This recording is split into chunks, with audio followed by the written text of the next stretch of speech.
యాకోబు పత్రిక 2వ అధ్యాయము 14వ వచనం నుండి 26వ వచనం వరకు 4వ అంశాన్ని మనం ధ్యానించుకుంటాము. విశ్వాసులు వారి యొక్క విశ్వాసము, believers and there belief, faith.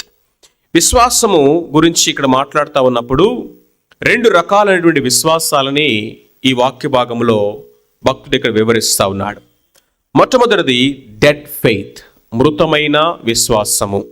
మృతమైన విశ్వాసము, అంతేకాకుండా నిష్ఫలమైన విశ్వాసము, పనికిరాని విశ్వాసము, దయ్యాల విశ్వాసం అని అనేక పేర్లతో మొదటి రకమైనటువంటి విశ్వాసం గురించి మాట్లాడుతున్నాడు. అది నిష్ప్రయోజనమైనది, అది పనికిరానిది, అది రక్షింపలేనిది అని చెప్తూ మొదటి రకాన్ని గురించి చెప్పాడు. దాన్ని డెడ్ ఫెయిత్ అన్నాం. రెండవది కనుక మనం చూసినట్లయితే పరిపూర్ణమైనది, రక్షించేది, నీతిమంతునిగా ఒక వ్యక్తిని తీర్చేటటువంటి విశ్వాసము, క్రియలలో కనబడేటటువంటి విశ్వాసము. ఇది లివింగ్ ఫెయిత్. మొట్టమొదటిది డెడ్ ఫెయిత్, రెండవది లివింగ్ ఫెయిత్. ఈ యొక్క మృతమైనటువంటి విశ్వాసము, క్రియలలో కనబడనటువంటి డెడ్ ఫెయిత్ గురించి చెప్పడానికి 2 హైపోథెటికల్ ఎగ్జాంపుల్స్ చెప్పాడు. హైపోథెటికల్ అంటే ఊహాజనకమైనటువంటి 2 వ్యక్తుల గురించి మాట్లాడాడు. లివింగ్ ఫెయిత్ గురించి చెప్పడానికి క్రియలలో కనపడేది, రక్షించగలిగేది, నీతిమంతుడిగా చేర్చగలిగినటువంటి ఆ సరి అయినటువంటి లివింగ్ ఫెయిత్, జీవముతో కూడిన విశ్వాసం గురించి చెప్పడానికి 2 హిస్టారికల్ వ్యక్తుల గురించి మాట్లాడాడు. చారిత్రాత్మకమైన వ్యక్తులు. హైపోథెటికల్ పర్సన్స్, ఊహాజనకమైన 2 వ్యక్తులు. హిస్టారికల్ పర్సన్, చరిత్రలో ఉన్నటువంటి 2 వ్యక్తులు. ఈ 2 వ్యక్తులు ఎవరంటే, ఒకటి అబ్రహాము, రెండవది Rahab. Real faith is not passive but active, dynamic, practical and growing. నిజమైన విశ్వాసం అనేది క్రియలో కనపడుతుంది, అది ప్రభావభరితంగా ఉంటుంది, అంతేకాకుండా ఎదుగుతుంది. శిష్యులు ఏమని అడిగారండి యేసు ప్రభువారిని?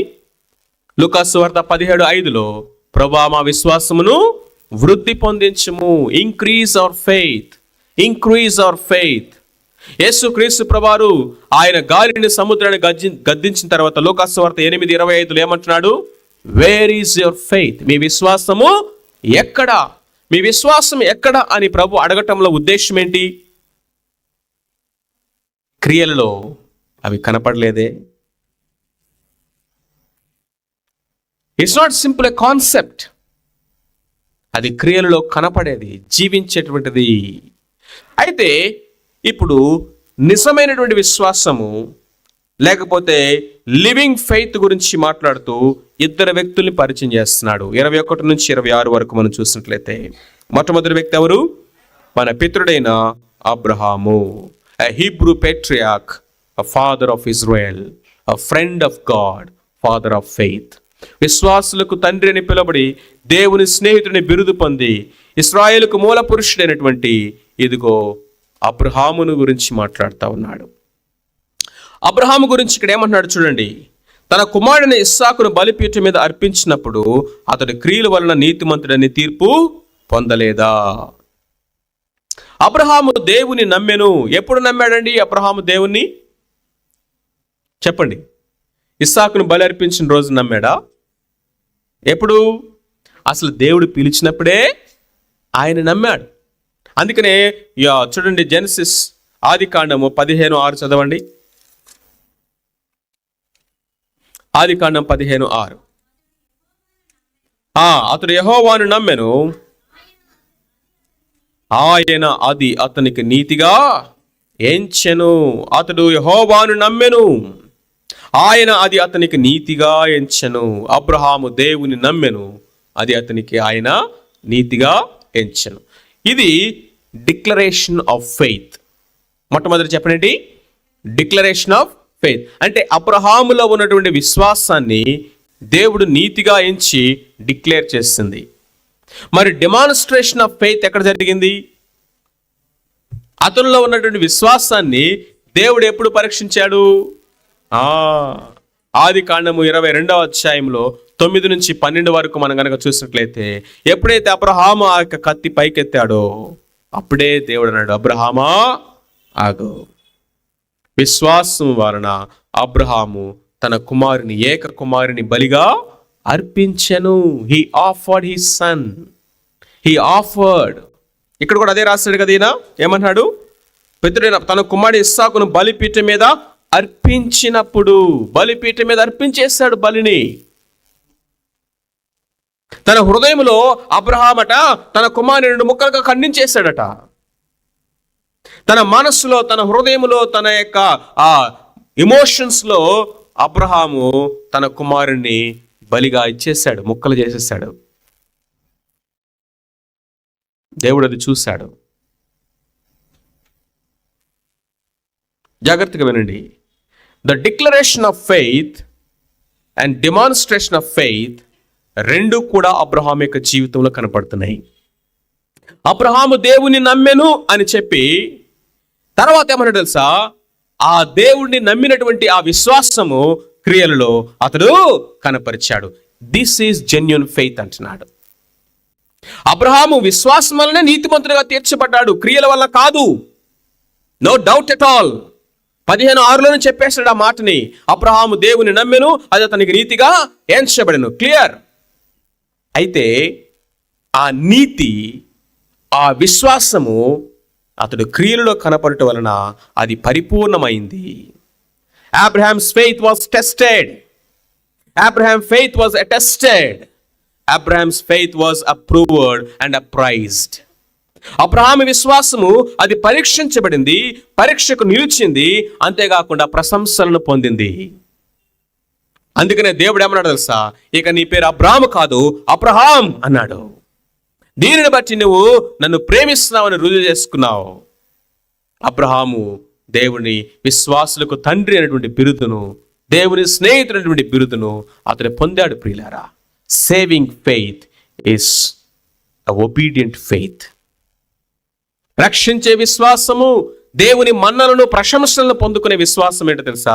Obedient faith. మనం ప్రార్థన చేస్తాం, కానీ ప్రార్థన చేసింది 2 రోజే మర్చిపోతాం. దేవుని మీద మనం ఆధారపడం. దేవుడు చేసిన కార్యాలు మనం గుర్తుపెట్టుకోము.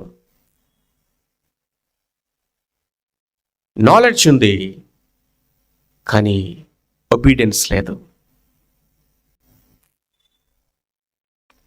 Faith alone saves, but the saving faith is not alone. It goes with works. క్రియలు లేని విశ్వాసము మృతము. గొప్ప భాగ్యం ఏంటో తెలుసా? మనందరికీ దేవుడిచ్చిన గొప్ప భాగ్యం. ఇప్పుడు ఆయన నిన్ను, నన్ను, మనందరినీ స్నేహితులని పిలుస్తున్నాడు. యోహాను సువార్త 15:14 ఏమన్నాడు? ఇక మీదట మిమ్మల్ని దాసులని పిలవక స్నేహితులని పిలుస్తున్నాడు. No more servants but friends. ఎందుకో తెలుసా? అమూల్యమైన విశ్వాసాన్ని ఆయన మనకు అనుగ్రహించి, ఆ అబ్రహాము ఏ విశ్వాసము ద్వారా అయితే ఇదిగో ఈ ప్రశంసలను పొందుకున్నాడో ఆ విధంగా మనము జీవించాలని, తన కుమారుడికి స్నేహితులుగా ఉండాలని దేవుని యొక్క ఆశ. Are we friend of God or a friend of the world? లోతు చూస్తున్నాము, లోకాన్ని స్నేహించాడు, లోకానికి స్నేహితుడిని బిరుదు తెచ్చుకున్నాడు.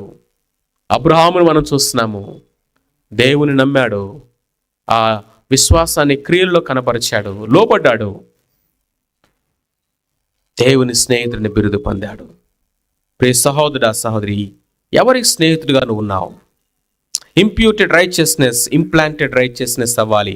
ఆపాదించబడిన విశ్వాసము లేకపోతే ఆపాదించబడిన నీతి ఇప్పుడు ఆచరణలో కనపడాలి. మనం ఆపాదించబడినటువంటి నీతి గురించే మాట్లాడుకుంటున్నాము. అయా, నేను ఏ నీతి లేని వాడును, నీచమైనటువంటి వాడును, దుర్నీతిలో ఉన్నవాడును, నీ నీతి నాకు ఇచ్చావు ప్రభువా అని మాత్రమే మనము ఆరాధిస్తూ అక్కడ ఆగిపోతున్నాం. కానీ ఇప్పుడు ఆపాదించబడిన నీతి ఎక్కడ కనపడాలి? ఆచరణలో కనపడాలి. పందిలాంటి స్వభావం అని గొర్రెలాగా మార్చాడు. ఇప్పుడు మార్చిన తర్వాత ఏ స్వభావం కనపడాలి చెప్పండి? గొర్రె స్వభావం కనపడాలి కదా. పాతవి గతించను, సమస్తము క్రొత్తవాయి అంటున్నాడు కదా. ఆ క్రొత్త జీవితం కనపడాలి కదా. నీతిని ధరింపచేశాడు. ఆ ధరించబడినటువంటి నీతి మన యొక్క జీవితంలో అనుదినం కనపడాలి కదా. మనం ఒక ఎగ్జాంపుల్ మాట్లాడుకుంటాం. ఒక రాజుగారట ఒక చెత్త కుప్ప మీద ఉన్నవాడిని దత్తత తీసుకున్నాడు. దత్తత తీసుకున్నాడు కాబట్టి ఏమయ్యాడు? రాజు అయ్యాడు. పొజిషనల్గా ఆపాదించబడిన నీతి అంటే అది పొజిషనల్. ఇప్పుడు ఈ రోజు నుంచి ఎలా బ్రతకాలి చెప్పండి. నేను మళ్ళీ ఆ చెత్త కుప్ప మీద ఉన్న వాళ్ళలాగా బ్రతికితే రాజు కుటుంబంలో, రాజు యొక్క సముఖంలో ఎట్లా ఉంటుంది? You should know how to live like a prince. That is practical everyday. And చివరిగా రాహాబు గురించి చూసి మనం ప్రార్థన చేసుకుందాం. 25-26 వచనాలు కనుక మనం చూసినట్లయితే, అటువలే రాహాబు అనే వేశ్య కూడా దూతలను చేర్చుకుని వేరొక మార్గమున వారిని వెలుపలికి పంపివేసినప్పుడు క్రియల మూలముగా నీతిమంతురాలని ఎంచబడెను కదా. ఇక్కడ క్రియల మూలముగా అంటే ఇప్పుడు పౌలు భక్తుడు, యాకోబు భక్తుడు వీళ్ళిద్దరు వేరువేరుగా కొట్టుకుంటున్నారు అనుకోబాకండి. ఆయనేమో రూట్ మీద ఫోకస్ చేశాడు, ఈయనేమో ఫ్రూట్ మీద ఫోకస్ చేశాడు. రూట్ ఫెయిత్, ఫ్రూట్ ఏంటి? Works of faith. అర్థమవుతుందా? ఆయనేమో రూట్ గురించి చెప్పాడు, నువ్వు వేరు కరెక్ట్గా లేకుండా ఫ్రూట్ రాదంటున్నాడు. ఎవరు? పౌలు భక్తుడు. ఇప్పుడు ఈయనేమన్నాడు తెలుసా? నీ వేరు కరెక్ట్గా ఉందంటానికి రుజువు ఫ్రూట్ అంటున్నాడు. రెండు ఒకటేగా. నమ్మట జాగ్రత్తగా అర్థం చేసుకోండి. నీ వేరు కరెక్ట్గా లేకపోతే ఫ్రూట్ రాదు అన్నాడు. ఎవరు? పౌలు. అది ఆయన ఆర్గ్యుమెంట్. ఇప్పుడు యాకోబు యొక్క ఆర్గ్యుమెంట్ ఏంటి తెలుసా? నువ్వు రైట్ రూట్ ఉందంటానికి రుజువు ఫ్రూట్ అంటున్నాడు. వీళ్ళిద్దరు వేరువేరుగా చెప్పారా? ఒకటే చెప్పారా?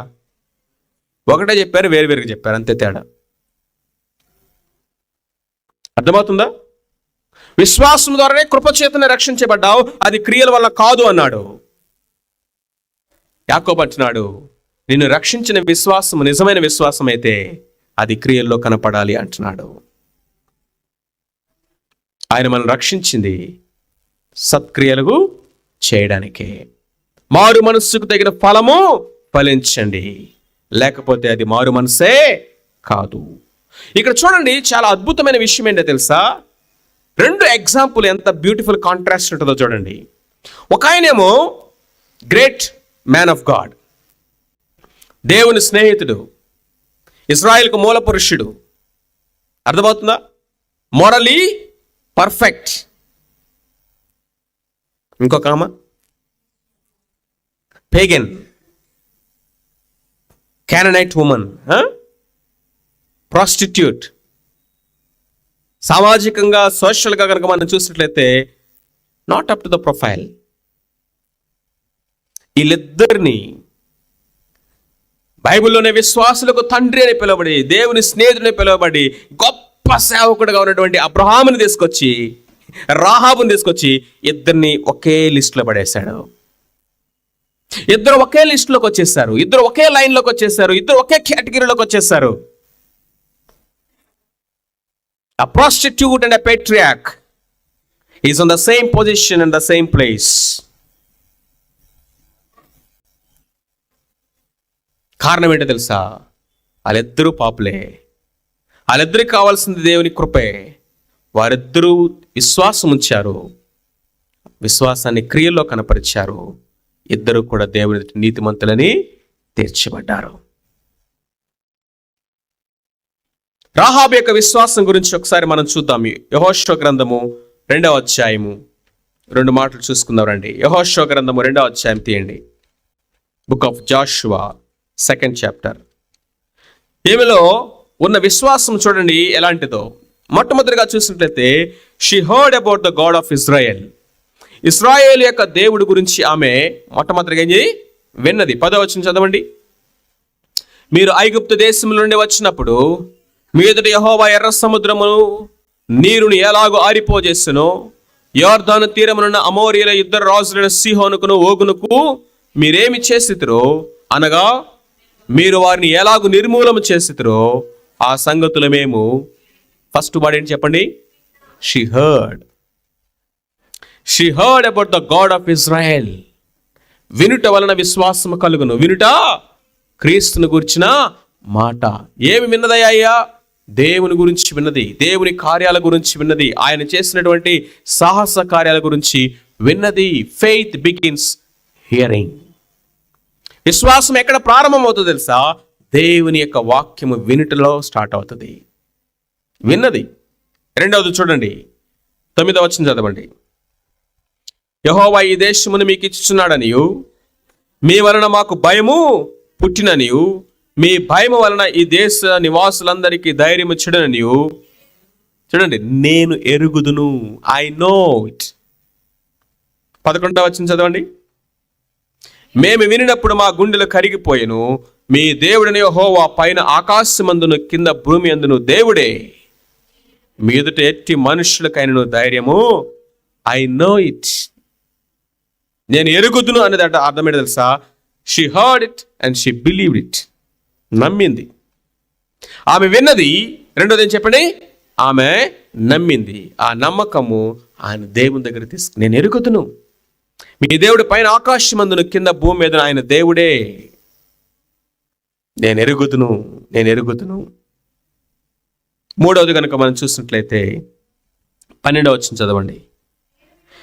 నేను మీకు ఉపకారము చేసి తిని గనుక చాలు. చేసి తిని అవార్డు పట్టుకోండి. మొట్టమొదటిది వింటిని, రెండవది ఎరిగి తిని, మూడవది చేసి తిని. Perfect example of saving faith. I heard it and I believed it and I obeyed it. అదే కదా యాకోబు భక్తుడు ఇందాక నుంచి మాట్లాడుతూ ఉంది. నిజమైనటువంటి విశ్వాసము దేంట్లో కనిపిస్తుందట? క్రియల్లో కనిపిస్తుంది. ఆమె విన్నది, ఆమె నమ్మింది, ఆమె చేసింది. అందుకనే ఇప్పుడు రాహాబు గురించి కూడా మనం చూస్తే ఆమెని దేవుడు తీసుకొచ్చి విశ్వాస వీరుల జాబితాలో చేర్చేశాడు. హెబ్రీ పత్రికలో యేసుక్రీస్తు ప్రభువు యొక్క వంశావళిలో చేర్చేశాడు. మత్తయి సువార్తలో. ఇక్కడ గనక చూస్తే యాకోబు పత్రికలో మనం చూసినట్లయితే అబ్రహాము సరసన తీసుకొచ్చి పెట్టేశాడండి. Both are righteous before God. నీతిమంతులుగా తీర్చబడింది. Great patriarch and pagan prostitute both are the one place. విశ్వాసము నీతిమంతులుగా తీర్చింది వాళ్ళని. ఎంత గొప్ప అద్భుతం ఇది.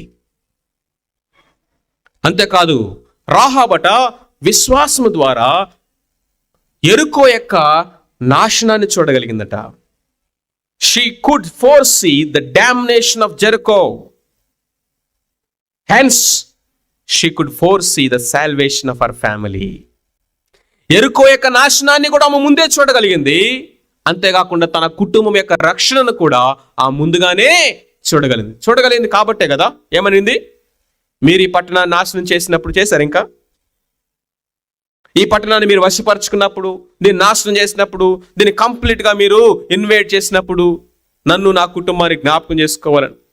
She could foresee the judgement of Jericho and she could foresee the salvation of our family. ఇప్పుడు విశ్వాసం అనేది ఏంటి చెప్పండి? విశ్వాసం అన్నది నిరీక్షింపబడి వాటి యొక్క నిజస్వరూపము. నిజస్వరూపాన్ని ముందే చూస్తుంది విశ్వాసముతో, కాబట్టి నిరీక్షించింది. ఆ అదృశ్యమైనవి, కంటికి కనబడినటువంటి విషయాల్ని ఆమె చూడగలిగింది. ఎందుకో తెలుసా? ఆమెలో ఉన్నటువంటి విశ్వాసము డెడ్ ఫెయిత్ కాదు, సింపుల్గా ప్రొఫెసింగ్ ఫెయిత్ కాదు, కేవలం ఇంటలెక్చువల్కు మాత్రమే పరిమితమైంది కాదు, ఇమోషనల్ కాదు, రొట్టె ముక్కల విశ్వాసము కాదు, సెకండ్ హ్యాండ్ ఫెయిత్ అంతకంటే కాదు. ఆమంటది నేను విన్నాను, నేను ఎరిగాను, కాబట్టి నేను ఇది చేశాను. వావ్! ఒక దేవుని ఎరగనటువంటి అన్యజనురాలుగా ఒక శాపగ్రస్తమైనటువంటి సిటీలో ఉండి అందరితో కూడా సర్వనాశనం అయిపోయి అగ్నితో కాల్చబడవలసినటువంటి స్థితిలో, నాశనంలో ఉన్నటువంటి, తీర్పులో ఉన్నటువంటి ఆ కుటుంబము, చుట్టూ మరణం, చుట్టూ నాశనం, ఒక్క కుటుంబములో రక్షణ. చుట్టూ మృతదేహాలు, కుళ్ళిపోయిన కళేబరాలు, కానీ ఆ ఓడలో మాత్రము రక్షణ. ఆ ఓడలో ఉన్న వారికి రక్షణ, ఈ ఇంటిలో ఉన్న వారికి రక్షణ. ఎందుకో తెలుసా? అక్కడ ఒక తొగరు దారం, అంటే ఆ యొక్క ఎర్రని దారం ఒకటి కట్టబడింది అక్కడ. ఏ ఇంటికైతే, ఏ గుమ్మం మీద అయితే, ఏ కిటికీలో అయితే ఆ తొగరు దారం కనిపిస్తుందో ఆ ఇంటిని ముట్టవద్దు. యెహోషువ ఆజ్ఞ ఇచ్చాడు. యెహోషువ అంటే తెలుసా? జాషువా, యెషువా అంటే జీసస్. యెహోవాయే రక్షణ. ఇంటి మీద, ఏ ద్వారబంధం మీద అయితే గొర్రెపిల్ల రక్తం ఉంటుందో సంహార దూత దాన్ని దాటి వెళ్ళిపోయింది ఆ పస్కా దినాన. ఇంటికైతే ఆ కిటికీలో ఆ తొగరు దారం కనిపిస్తుందో ఆ ఇంటిని స్పేర్ చేయాలని ఆజ్ఞ ఇచ్చాడు యెహోషువ. ఎందరైతే ఆ యొక్క ఓడలోనికి వెళ్ళి ప్రవేశించారో చుట్టూ మరణము, కుళ్ళిపోయిన కళేబరాలు, లోకమంతా మరణ ఘోష, లోపలున్న వారికి రక్షణ. ఐగుప్తు అంతా కూడా మరణ ఘోష, గోషేనులో ఇశ్రాయేలులో రక్షణ. యెరికో అంతా మరణ ఘోష, కానీ ఇంటిలో రక్షణ. అతను రక్షించింది ఏంటో తెలుసా? విశ్వాసం. ఆ రోజు ఒక్కరు కూడా వినలా నోవాహు చెప్తే, కానీ అతని కుటుంబం మాత్రమే విశ్వసించారు, నమ్మారు, పనిచేశారు. ఆ రోజు దేవుడు ఆజ్ఞ ఇచ్చాడు, గొర్రెపిల్ల రక్తం రాయండి, లేకపోతే సంహార దూత మీ తొలుచుల పిల్లలను చంపేస్తుంది. నమ్మారు, గొర్రెపిల్లను వధించి రక్తం రాశారు. రాహాబు నమ్మింది, నమ్మకాన్ని క్రియలలో కనపడిచింది. ప్రియమైన వార్లరా, our belief and our behaviour, our convictions షాలోగా ఉన్నాయా? డొల్లా. షాలో అంటే ఏంటి? డొల్లా. లేకపోతే సాలిడ్గా ఉన్నాయా? షాలోగా ఉన్నాయా? మన కంపాషన్ అనేది నిజమైనటువంటి ప్రేమతో ఉంటుందా? వేషధారులుగా ఉంటున్నామా? మన యొక్క కన్ఫెషన్ అనేది ఎంప్టీగా ఉంటుందా? లేకపోతే సత్యమును అనుసరించి ఉంటుందా? దయ్యాల విశ్వాసం అన్నాడు, మృతమైన విశ్వాసం అన్నాడు, ఇది వ్యర్థమైన విశ్వాసము, నిష్ఫలం అన్నాడు. అట్టిది ఆ వ్యక్తిని రక్షించలేదు. నిజమైన విశ్వాసము అబ్రహామును, రాహాబును చూపించాడు. నమ్మారు, ఎరిగారు, క్రియల్లో కనపరిచారు. మన విశ్వాసం ఎలా ఉంది? చివరికి ఒక మాట చదవండి. కొరింథీయులకు రాసిన 2వ పత్రిక 13:5. కొరింథీయులకు రాసిన 2వ పత్రిక 13వ అధ్యాయం 5వ వచనం. చూడండి, ఈ మాట అందరూ జాగ్రత్తగా, మీరు విశ్వాసము గలవారై ఉన్నారో లేదో చాలు మిమ్మును మీరే శోధించుకొని చూచుకోండి. అందరూ చెప్పండి ఆ మాట. మీరు విశ్వాసము గలవారై ఉన్నారో లేదో మిమ్మును మీరే శోధించుకొని చూచుకొనుడి. ప్రార్థన చేసుకుందాం. తల్ల వంచండి.